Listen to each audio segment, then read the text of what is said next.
del digital download. Oops. Sorry, guys, got carried away. Good afternoon, good morning, good day, wherever you may be joining us from. Welcome to another edition of the Digital Download, the longest running weekly business talk show on LinkedIn Live. Now globally syndicated on TuneIn Radio through IBGR, the world's #1 business talk, news, and strategy radio network. Today, we're diving into the importance of continuous leadership development. We have a special guest, Jim Kerr, to help us with the discussion. Jim is a renowned leadership coach, consultant, and author. He brings a wealth of experience from working with diverse organizations, including Fortune 500 companies and government agencies. But before we bring Jim on, to help us. Let's go around the set and introduce everyone. And while we are doing this, why don't you in the audience reach out to a friend, ping them, and get them join us? We strive to make the digital download an interactive experience. Audience participation is highly encouraged. So, Adam, would you like to kick us off? Bonjour, Madame et Monsieur. Bonjour. Tracy, Bertrand. Hello, everybody. Lovely to be here again. I'm really looking forward to this. It's interesting. I think we're all into music on the show. As you will see from Jim, he's got a huge selection of music behind him. So we've been talking about that prior to coming on. But on the business side of things, I'm really looking forward to hearing about this. Thank you. Thank you, Adam. Tracy? Good morning, everybody. Tracy Borson from TLB Coaching and Events, proud partner of DLA Ignite. I will tell you guys, I learned a lot of things from music lyrics. So I'm interested to see how we can incorporate those learnings into our leadership journey, because I bet you there's things we can learn there. And I'm excited to go on the journey. Certainly looking forward to this. Tim? Thank you. And welcome, Tracy. My name's Tim Hughes. I'm the CEO and co-founder of DLA Ignite, and I'm famous for writing the book Social Selling: Techniques to Influence Buyers and Changemakers. Thank you, Tim. And myself, Bertrand Godillot. I am the founder and managing partner of Odysseus & Co., a very proud DLA Ignite partner, and I'm trying to keep us up organized on that call. Mm-hmm. As I said, this week on the Digital Download, we speak with Jim Kerr. Drawing from his extensive experience and the insights gained from creating the indispensable leadership community, Jim will provide actionable advice on strategies for leaders at all levels looking to invest into their growth and development. Let's bring him on. Okay. Welcome, Jim. Welcome, Jim. Cheers, everybody. Thank you. Looking forward to this. Jim, let's start by having you tell us a little bit more about you, your background, and what led you where you are today. Sure. Yeah, I started out as a consultant, started my own practice back in, I'm going to have to mumble this, but 1992. I've been doing it for a long time. I do a lot of transformation kinds of work with larger firms, helping them redefine the way work gets done. I also do a lot of leadership coaching, and I've written several books. Number 7 was the one Tim just held up. Thanks for that, Tim. I appreciate the Sorry there. So I was thank you very much. But yeah, so I try to get out there and help people improve the way that they lead, how they inspire, engage people, and so on. So really looking forward to having a conversation with you all. Okay, thanks for that, Jim. So let's start with a foundational question. Why is continuous learning crucial for leaders in today's dynamic environment? Well, leadership's not static.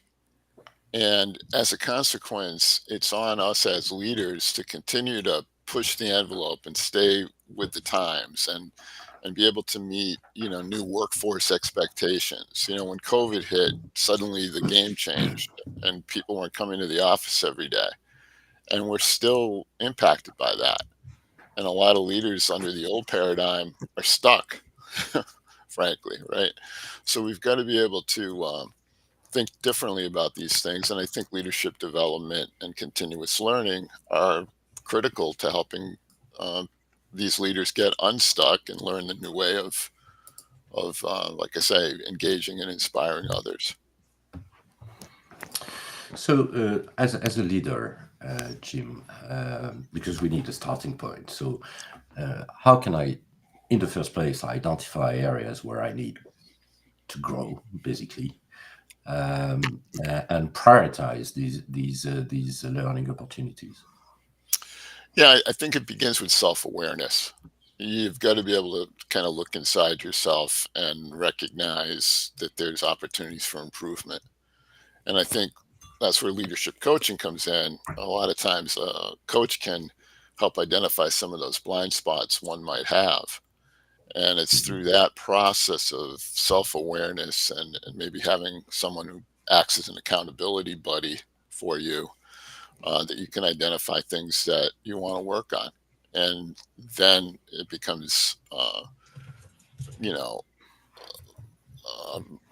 a process of just building out a plan that's going to help you get what you need to become better, whether it's a combination of coaching and learning and self-didactic kind of stuff. It's all up to the individual to figure out how to go about getting what they need. So I have a question about this. As a leader of an organization, if you're an employee within an organization, it's relatively easy to see what you might need in terms of coaching and development. We've got a new product, you need to go on sales training, whatever those things are. And that tends to be very knowledge and skills based stuff. When you're a leader within an organization, oftentimes those people are not at the coalface, but it's more about creating vision. So it's a personal development type thing, maybe, helping you to crystallize your vision and think about what your dream should be and how you might articulate that to people. So I guess that at what point does to Steve Jobs, I can't imagine anybody saying to him when he was alive, you need a bit of help crystallizing your vision. Well, they'd only say it once, obviously. But Adam, there is a book called The $1 Trillion Coach, which was written not by Steve Jobs, his coach, but by people that accessed his notes after his death. And Steve Jobs did have a coach, and the reason why it's called a $1 Trillion Coach is because that coach was coaching all kinds of people around. What's his name? Smith from Google, Steve Jobs, and he was basically coaching all of those leaders in Silicon Valley. Wow! Just throw that out there for you. No, that's really great because I didn't know that. So how does a leader discover, if you are Steve Jobs, how do you discover that you need coaching? Apple is now the most valuable company in the world. So. Right. Can I throw in? I think everybody needs coaching, but is it more like the choice for coaching? Because I think a lot of people who reach that level also have like a personal investment in like continuing to up their game. So they like choose to get insights from other people, which is generally a coach. I don't know. We asked a whole bunch of questions there. This is what it's all about, Jim. Right. Yeah. No. I'll try to tie some of this stuff together. The reality is people come to coaching from a variety of different reasons. So sometimes it's a self-awareness, like, gee, I really do need an objective third party to help me out here. So they may seek a coach themselves. I've had situations where the board has said to the leaders, you need coaching. And then suddenly I get plugged in and now I'm coaching 7 people on the leadership team. So that, that's a way that people get it. Oftentimes, what's happening is, and I just had a call yesterday with a group where I think, it could be a really good opportunity for them to get some coaching. They're a startup. They're doing really well. They're recognizing that it's hard to get along with each other, and they need somebody to talk with. And these are the founders of the company. So it all kind of depends on the situation and what brings people to getting the coaching that they need. But keep in mind, and this kind of goes back to, I think, the point Adam was making, that it's lonely at the top. So regardless of the company you're leading, the organization, how many thousands of people that might comprise it, you still have that sense of being alone. And when you're at the tippity top, it's hard to show vulnerability for a lot of people. So a lot of the coaching that I'm doing with the top leaders is about that. It's about being comfortable being vulnerable. And it starts with me. We'll have the conversations. They're demonstrating vulnerability. But I'm encouraging them to show that to their teams because it humanizes them and it enables the team to give meaningful feedback. And once you can get a team that's actually, trusts each other, respects each other, and is willing to say what's on their mind, the better the outcomes. You get the best thinking. I think Jobs is a great example because there's all these horror stories about how he didn't listen to anybody. So he might have been one of those guys that needed someone to kind of open him up to listen to other people. They've got something to say here that might actually be really worthwhile. And also keep in mind, in his history, he was gone from Apple for a while for some of these reasons and brought back in. So yeah, I mean, I think there's a lot of value for anyone to have an objective third party who doesn't care about anything politically inside the organization, just wants to make you a more effective leader. I think that's really an important thing to consider when you're thinking about, getting coaching. I think that apolitical standpoint is a really important one, isn't it? Because they're not, an external coach is not subject to the dynamics of the organization in quite the same way as you as an employee or a leader are. Right. Yeah, because, it's really hard for somebody inside an organization to seek somebody out inside that organization for coaching. And I see a lot of companies make that mistake. They have, a leadership development group, and they have coaches on staff, and they believe that they can coach up their, leaders that way. But the problem is those coaches are on staff. Those coaches have a political stake in the way things get done. They have an agenda, but an objective third party, someone from outside, doesn't. I don't have a horse in the race. I'm just trying to help the person I'm working with to become more effective. And I don't really care who wins the argument in the arm wrestling contest inside the org. You know what I mean? I'm just helping the person I'm working with think about it from different points of view so that they can become more effective in those conversations. You said, Jim, that leaders are on their own, and I agree with that, of course. But then the question is there a play where actually putting together different leaders as a community can kind of help them open up, because they are, in other words, sharing with their peers, with their peers. Is this a way of getting the conversation started, let's say? I think so. Yeah, I love the question and the observation.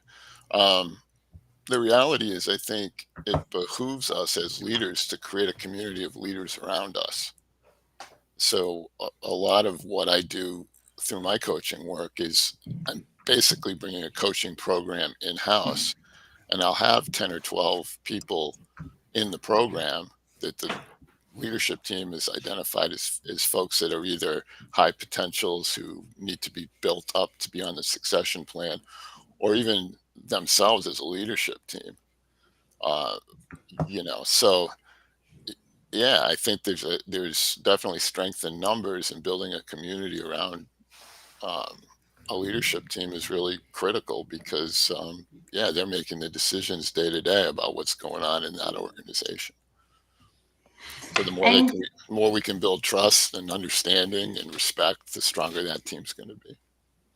We have a reaction from the audience, and Chris has just underlined what you were saying about having an internal coach is probably not the best way forward.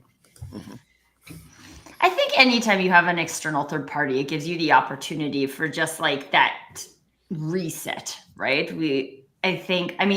I worked in-house for a long time. I've been a consultant now for a while, and it's just like you get into the day-to-day of getting stuff done. And sometimes we don't realize that stuff is not connected to our objectives anymore, but it just becomes habit. And having someone come in from a third-party perspective always creates that opportunity to reset against the objectives and say, this is what I'm trying to accomplish. This is what our team is trying to accomplish. How can we do that together? And Jim, that led to a question that I had about, I think sometimes in this like digital landscape that we live in, it can sound like there's like one journey that is the journey that all teams should go on, or that all leaders should go on. And you mentioned self-awareness earlier in the episode. And so I'd love to hear a little bit more about how to create kind of that like customized journey for yourself as a leader, but also in how you create that ecosystem of leaders building their own journey together. Sure. Now, again, great question there, Tracy. I think, the coaching work that I do, the very first step is self-assessment.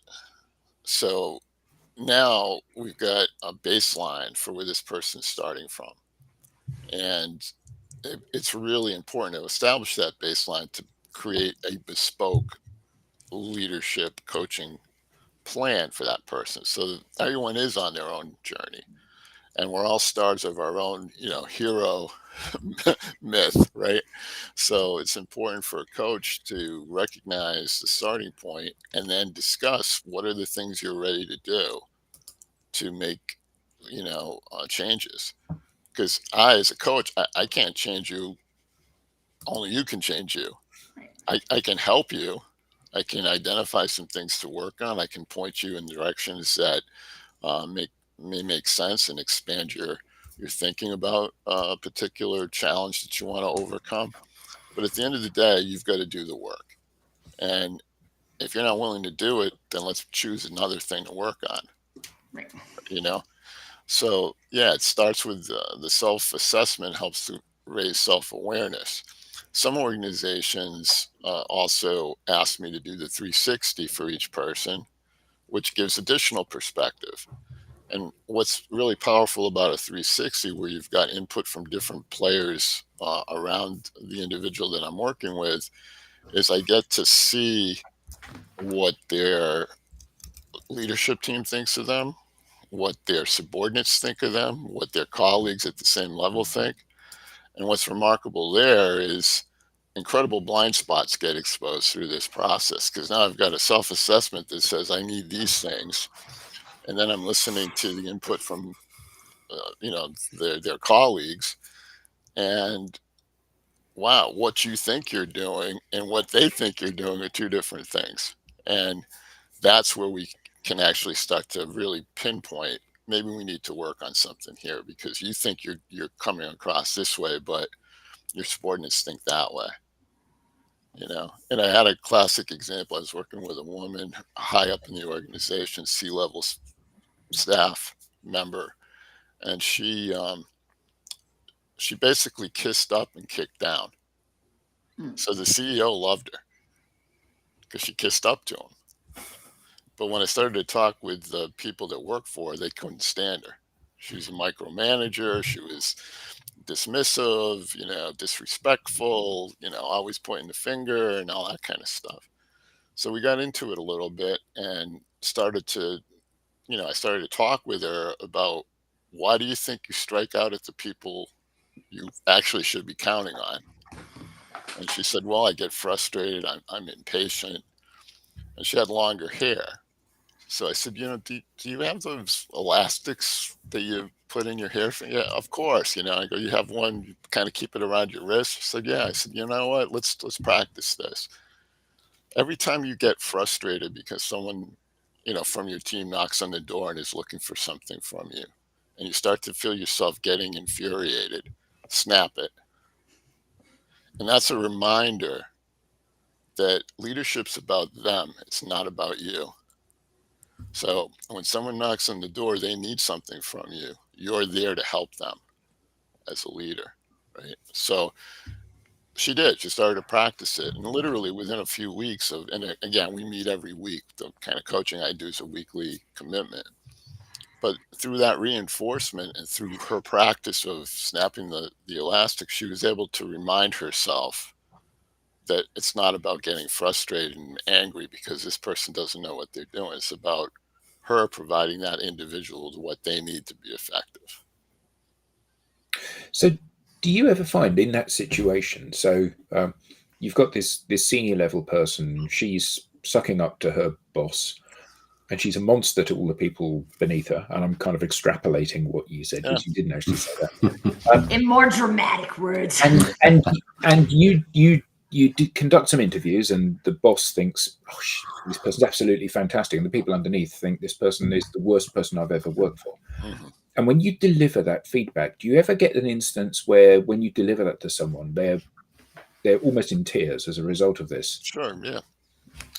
Yeah, there's an emotional reaction because, like I said earlier, and I was half joking, but it really is true. We're all sort of the stars of our own show, and we think we're great,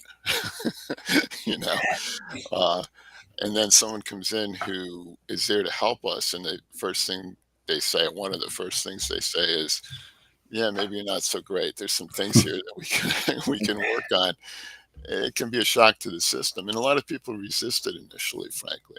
They don't want to hear that. And I was going to say, I feel like the bigger challenge is denial in a lot of ways. Yeah, I mean, it goes through all the stages of, recovery, I guess. But it's first got to admit you have a problem, and now once we can get you to say, yeah, there is something there, then we can say, well, do you want to fix it? And then if you want to fix it, then you've got some help here to get you through. Do you not find, though, that most people know what the problem is? No, we don't coach people on development. We coach people on action that they need to take to deliver certain outcomes. Mm-hmm. And very rarely have we ever coached anybody when they haven't known what they've needed to do, and they haven't known that they're not pulling their weight at doing that thing. And I'm sure that this person that was not very nice to the people that were reporting to her, she knew that she was not being nice, because she wouldn't have behaved that way with her spouse or her boss. So we don't know that. Yeah, very true. We didn't pull the spouse. But right. But are people often in a case of denial there? So they do know what the problem is, but they're afraid of confronting that. I think so, Adam. I think, sure, deep down inside you might know, but you also have excuses. And that's how you live with yourself. So you basically make up some reasons why you operate the way you operate to justify it, right? Unless you're, really have mental illness or something. But I mean, most of us really want to, feel like we're good people and doing good things and being nice to others and all that stuff, right? So yeah, I suppose deep down inside, but if you've spent decades telling yourself a story, and now all of a sudden you're in a leadership coaching situation and you're getting feedback from the coach that indicates that maybe some of those stories you're telling yourself aren't really true, it's yeah, it can kind of rattle you. And you asked about, is there an emotional reaction? Yeah, a lot of times there is. Mm. I did a 360 when I was in corporate, and there was stuff on that feedback on that. I didn't know. Yeah. So there was things that on there that you kind of you did know, and so, I knew that, but there was feedback from people that I'd gone to, because you're always told to go outside of the network of the people that you generally work with to get a far broader level of feedback. Perspective, yeah. And I remember getting stuff that. Well, and I think just before we go to the question, there's like this concept called Johari's blind window, which is that like there's things you know about yourself that you can see. There's things about you that other people can see, but you can't see. There's things about other people that you can see that they can't see. And then there's just like a whole bunch of unknown things that is subconscious and unconscious and all of these things. And I think, like we talked earlier about community, like what does that look like in terms of whether we go all the way to being vulnerable, or we just talk about like, I am in a space of psychological safety where I can accept that there's things I don't know about myself, and there's a benefit to me in having those things revealed to me, because then I can do something with that. But up until that point, I actually don't see it that way, because I can't see things through your eyes. I can only see things through my eyes. I only have my filters. I only have my experiences. And so unless you get those kind of 360 reviews or other wider feedback mechanisms of people saying like, hey, this is my experience of you, and I'd really love for us to like work together better. But we have to be able to see those things and accept those things in order for us to move forward, go on the journey. Yeah, no, absolutely. And the Johari window thing is an excellent way to sort of document those varied perspectives. And what it really does is it helps to identify blind spots. So it's things that everyone else can see but you. And those tend to be the things that, in fact, I wrote an article about that for a UK magazine probably 10 years ago about the Johari window. Management-issues.com if you ever want to check it out. But yeah, the reality is that's the fodder for coaching and development, is those blind spots. And the cool thing is you get to choose which ones you want to work on, because like I said before, the coach really can't change you, only you can change you. We've got a question from the audience and from Sebastian. Thanks for raising the question. I'll try to hopefully I get that correctly. So why do we tend to focus on outcomes rather than the thought process or the specific behaviors that drive these outcomes? Basically, I suspect is the question. Any thoughts ideas, on that? feedback on that? Yeah, I think it's both. I do believe that you want to focus on outcomes, because at the end of the day, especially in a business setting, that's what we're ultimately judged by. But you also have to look at, how did I get there? How did I get to the behavior? And that's where you start to look at different, models and ways of behaving that are impacting you, both positively and negatively. Because there's things that we do that are defense mechanisms that one could argue, that's really bad. That's bad behavior. But it's not really bad behavior if it's protecting you and keeping you, sane, right? So there's a balance between just judging behavior, without recognizing some of the impact, and in the form of the question here, some of the outcomes that behavior actually delivers. So you have to look at both things. You have to look at, what are we getting? What are we trying to achieve? And how am I behaving in ways to help me achieve that? And organizationally, how we achieve it, And I guess probably the next, if we keep on that path, is basically the question of culture. Yeah. So it's basically, how do you drive into an organization a culture of, you could say, continuous improvement, but when it comes to the way you drive the organization, the way you drive your management team, and ultimately, I suspect your individual contributors as well. So how does that? How do you actually, create that culture? Yeah. Well, first of all, Bertrand, I love the question. And let's start with some definitions. So culture, in my mind, and I do a lot of work in culture transformation. So it's a question I get asked all the time. Like, what's this like thing called culture? What do we? All it is at the end of the day is the way people behave. So it's a group of Mhm. people. If we want to talk about, ancient Inca culture, it's how the Incas behaved. You, it's the stuff Mhm. they did, the tools they used, what they ate, Yeah. how they interacted with each other, and so on. So when we look at a corporation and we talk about the culture, we're talking about the way the people inside that company behave. And oh, by the way, there's microcultures because maybe the finance department behaves a little differently than the marketing department, I think right? that's a fair bet. Yeah, That is yeah, clear. That's exactly. clear. So, yeah, so I've never been in an organization where the marketing department and the finance department culture is the same. yeah. I mean, so it's, again, as someone that's coming in as a third party to try to help and affect change, I've got to recognize the fact that there is that dynamic. There's microcultures inside the broader culture, and we've got to baseline it. Where are we starting from? We've got to create a vision.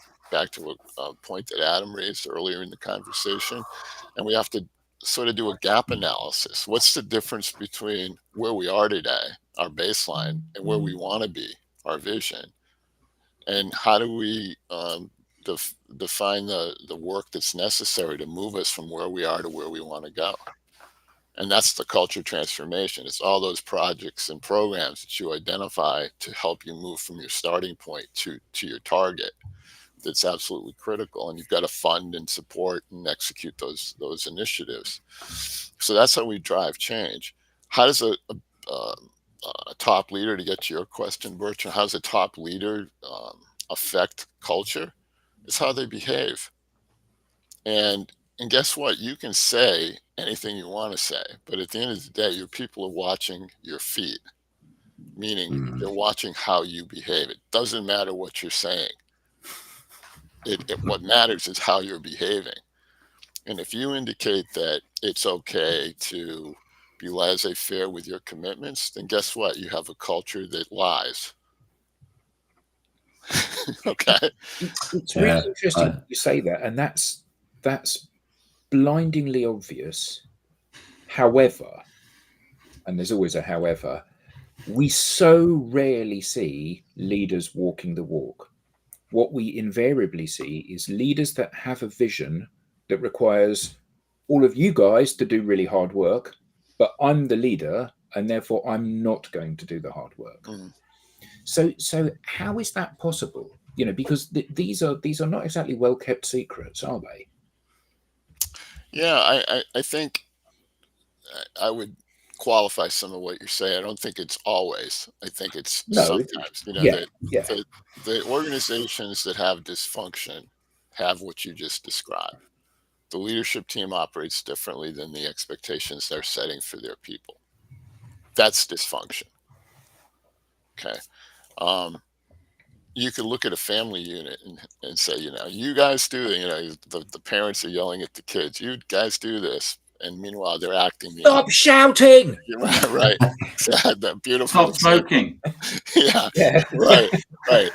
So that's where we've got this dissonance, in those organizations where the top team operates differently than the expectations they're setting for their people, we have problems. And as a consultant to those organizations, I'm trying to identify that, help the leadership team recognize it, and then devise some strategies and some initiatives that can be done to make that happen. In a lot of instances, it won't happen because leadership team's not ready to change. Well, I mean, Tim and I worked at an organization where expenses were cost sensitive within the organization up to a certain level. And then above that level, $500 on a bottle of wine is no problem because we're going out and we're important people. But had any of us spent $500 on a bottle of wine, we would have been on a disciplinary for that. Yep. And sometimes I imagine that the reason the leadership behave in a disingenuous way to how they tell other people to behave in the organization is because actually it's one of the perks of being a leader, isn't it? Do what I say, not what I do, kind of thing. So how do you manage that? Because that's quite a big thing to address with, one would assume, powerful, senior, well remunerated people.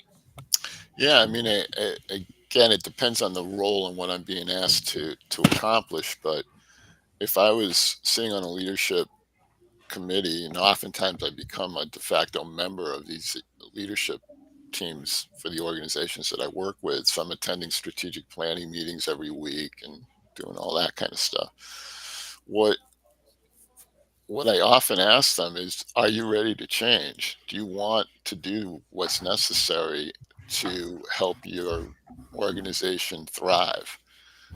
And be honest with them, and by the time I get to that question, I've already got a lot of information in my back pocket. So depending on the reaction I get, I can draw from, well, yeah, but except in the engineering department, here's what's going on. And, you're not actually behaving that way. Because look at this problem over here. So it's having that honest, frank discussion that I think is the beginning of change. And then it's up to them. Like I said, I've been saying throughout our conversation today, we can't change anybody but ourselves. So I can present the information, I can suggest what we need to do, but if you're a top leader, you have to decide, is a $500 bottle of wine, necessary here? I mean, that on an expensive report, like, why not? Yeah. I mean that was a flippant example, but yeah. Tim and I, when we work with organizations, we get incredibly invested in the success of the organization. We desperately want them to do well out of the stuff we teach them to do. In some cases, I feel that we're more desperate than they are for them to do well. And we make no bones about the fact that this is a journey, and some of the stuff we're going to ask you to do is going to be quite challenging. And as you said, Jim, are you up for the challenge? Yeah, we are. Absolutely. We're absolutely on this. We're 100%. And they're not. They're absolutely not. They love the idea, but right up until the point that it actually requires them to either work and do some stuff or step out of their comfort zone. Right. That's when the full enormity of change, not just our change, I guess any change, sure, lands with somebody. So how does one manage that when one is coaching and working with clients? Well, I feel like it's about being the accountability buddy as coach. So if you've agreed, if we've got the conversation has happened and you say yes, and now I'm working with you, and now I'm going to talk to you every week about, are you actually doing these things you said you're going to do? But I've had a really difficult week this week. I've had loads of quarter end, Jim. Yeah, but next week I'm definitely doing it next week. So that happens to me about 1 or 2 coaching sessions, then I suggest we shouldn't be working together. I basically fire clients that aren't committed to making change, because it's a waste of their time and resources and mine. I really want to have an impact. I want to help people, and it's so cool when you see growth. I was working with a group of people who were identified as high potentials. They were director level people. The typical profile was 20 years of experience in the company. Most of them had advanced degrees. We're preparing them for jobs at the vice president level. They were directors. And, of a group of 12, 3 of them are now vice presidents. And that was within a year of working together. I get great satisfaction from being able to share that story because it shows growth happened, that these folks came at their baseline, wherever they were, and then they worked at it and committed and made changes and got opportunities that they probably wouldn't have had they not made that commitment to themselves. So I feel like that's got to be part of the contract, you know. And again, I hate to say it, but I walk away from clients that don't care. If you don't care, then why should I? Yeah, absolutely. I think more people should do that, honestly. I think it would like force people to actually make that decision to care. Because I'm not saying you're bad or wrong because you decide not to choose this right now, but like I'm here to help people who choose this right now. Absolutely right. That's the right attitude. I mean, there's no judgment. You know, you're just not ready, or you know, you're not ready to do the work. So if you're not ready to do the work, that's cool. Maybe sometime in the future. You know? Well, and I think I mean, to kind of speak to what you were saying, Adam, about like the leader just sits at the top and do no work. And I like personally, I don't like to pretend that being a visionary isn't work because other people are not coming up with that stuff. And I think that that's an important role for like high level leaders to play. And at the same time, what are the other things that are your responsibility to do? Yeah, maybe it's not coding and I need people to code stuff, but like, what do I need to do? What do I need to learn about myself? What do I need to learn about people? What do I need to learn about team building? What do I need to learn about my own self-awareness and how I micromanage people? Like, I don't want people to think that that's not work because that's a substantial amount of work and investment that people will put into themselves that a lot of people aren't putting into themselves. So I think that's an important thing to remember as part of the conversation. Yeah, I mean, to kind of play off of the point, I think, you know, if you were to draw a pyramid and you said, okay, the guys at the top of the pyramid are the top leadership team. There's a layer in the middle that's the middle management, and then there's a layer that's much bigger that are supervisory level. Well, if you think about what they're worrying about, the people at the top are worrying about where are we 5 years from now. So they have to envision. That's the job, right? But folks in the middle need to be able to translate that into something that has to get done this year. Right. So if I'm a middle manager, I'm worried about this year's budget, this year's set of projects, right? And if I'm a supervisor, I'm not worrying about 5 years from now. I'm not even worrying about this year. I'm worried about today. Like, how do I get work off my desk right this moment, right? So you have to understand that if you're going to drive change. If you're a change agent from the outside, like the roles that we're talking about playing, then you got to recognize that you're dealing with at least 3 different perspectives about what good looks like, you know? And then you've got to help those folks at each of those layers by giving them what they need to be more effective. So that perspective is critical. If we don't have it, then we're not doing a really good job of delivering advisory services to those organizations because they're different perspectives. And, oh, by the way, they're different time frames. Well, actually, okay, so this is the question that I had, and I think it's an important part because this show is called The Leadership Journey. And most people wouldn't assume that a journey is like 5 minutes.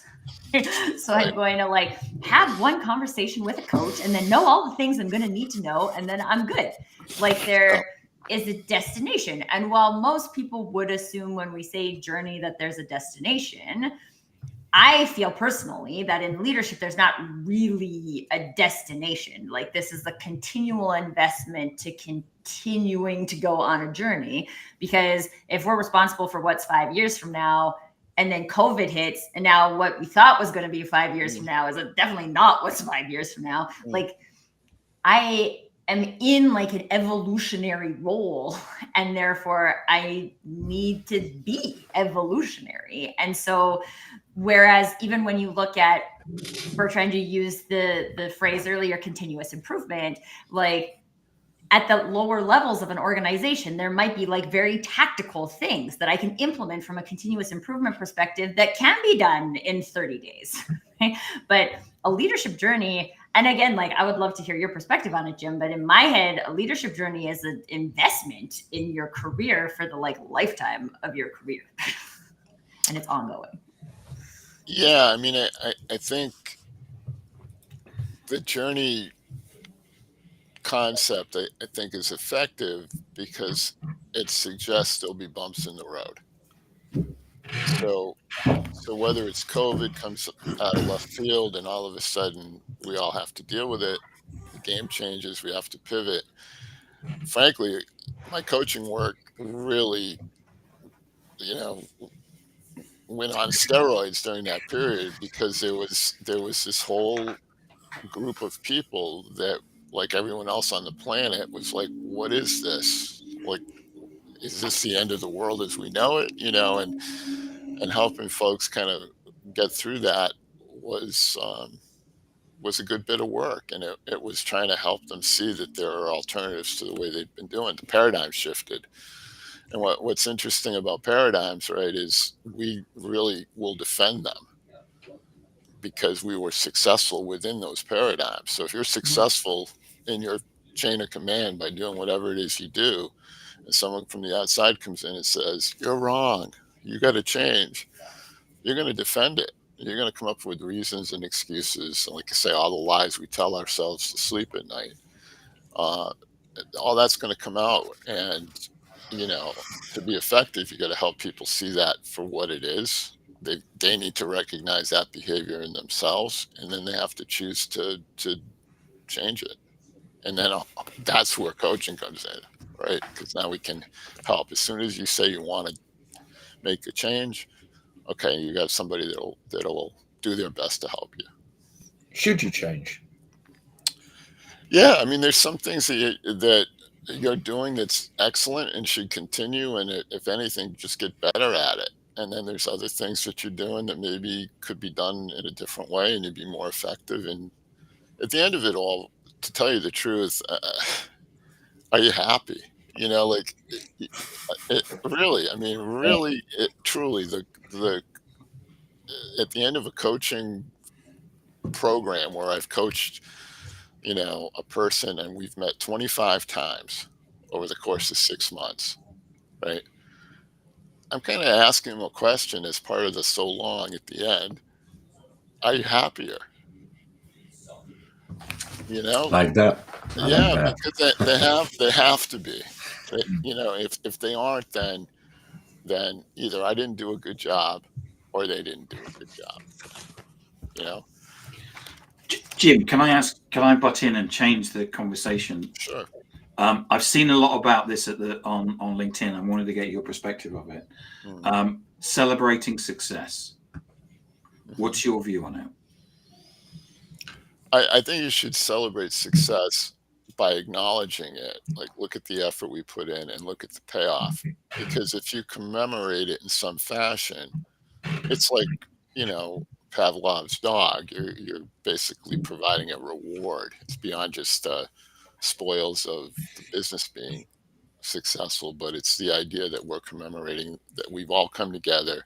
We all had the same target. We all worked to get it, and let's recognize that. But there's the however that Adam liked to use earlier. However, you've got to get off of that and onto the next thing. So it's, let's take a moment, celebrate our success, and now here's what we're going to do next. And is it? I mean, and I don't know whether it's a generational thing or what. Is it that in effect that we should be having micro celebrating of successes, or should we be doing it annually, or what constitutes us having a celebration? Yeah, I think it can be just a small gesture that sort of let's take a moment and look at what we did. The thing is, I feel like we all are motivated by success. So we've got to take a moment to be able to recognize, like, yeah, we've been successful here. We achieved some goal, and note it, and then identify where we're going from here, that kind of thing, because organizations are living organisms. Why? Because they're comprised of people who are living, right? Living and breathing. So we've got to continue to evolve and take the moments to celebrate, sort of, take a moment to smell the roses, and then let's move on. Let's keep going. Where's the next rose bush? That kind of thing. Rob Longley, I see in the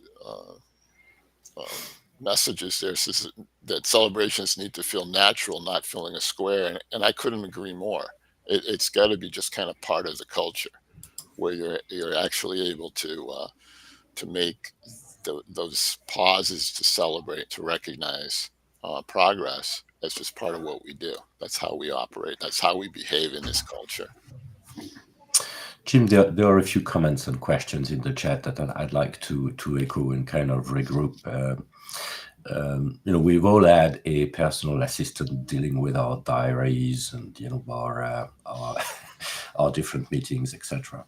Do you think that there is any chance, I have to raise that question, that any form of intelligence, artificial intelligence in particular, especially, could at any point I would take in time, intelligence to tell you this. Could at any point in time, act as a coach? I don't think so. I do think that you can go to these chats. Some coaches are actually selling this now. You can subscribe, and I'm there's sure. an AI chat bot. We've had one on here, Jim. Okay, all right. In the comments. Yeah, and I think that it can do it can answer a question for sure. If the language model's rich enough, it might even be able to put out some pretty good ideas. But past that, there's this whole thing about how does a chatbot keep me accountable? How does a chatbot suggest things that didn't work? And how does a chatbot create a mirror so I can see myself in a different light? It can't do those things. So I can ask a chatbot a question, give me 3 ways to engage my team, and it'll spit out 3 ideas. And I can say, I really like idea number 2. Give me 3 ideas about how to do idea number 2, and it can give me that. But when I actually start to practice whatever those sentences are that the AI thing spit out, I need somebody who actually can see it and recognize the behavior and see how people reacted to that new thing that I was doing and give me feedback. And a chat bot can't do that. And I think that a coach is going to challenge. You talked earlier on about if I decide, well, I'm not going to do that. And you can turn around and say, yeah, but what about what's going on in engineering? And because you've got those things in the back pocket, you know how to challenge. Right.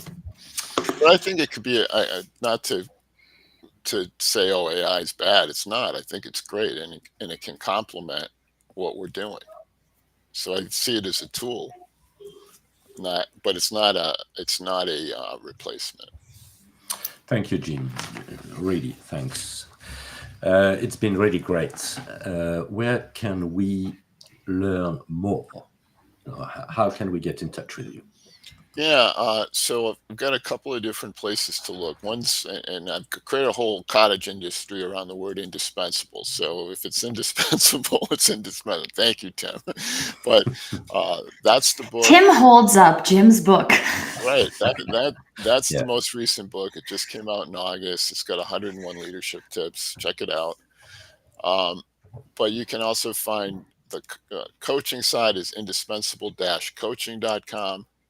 And the consulting side is indispensable fill in the blank, guys, consulting.com. So look at both of those for ideas about how I might be able to help you. Thank you, Jim. We now have a newsletter. Don't miss an episode. Get the show highlights, behind the show insights, and reminders of upcoming episodes. You can scan the QR code on screen or visit us at thedigitaldownload.live/newsletter. On behalf of the panelists, to our guest, Jim, thank you all and see you next time. Thank you very much. Thank Thank guys. you. Thank you. Bye.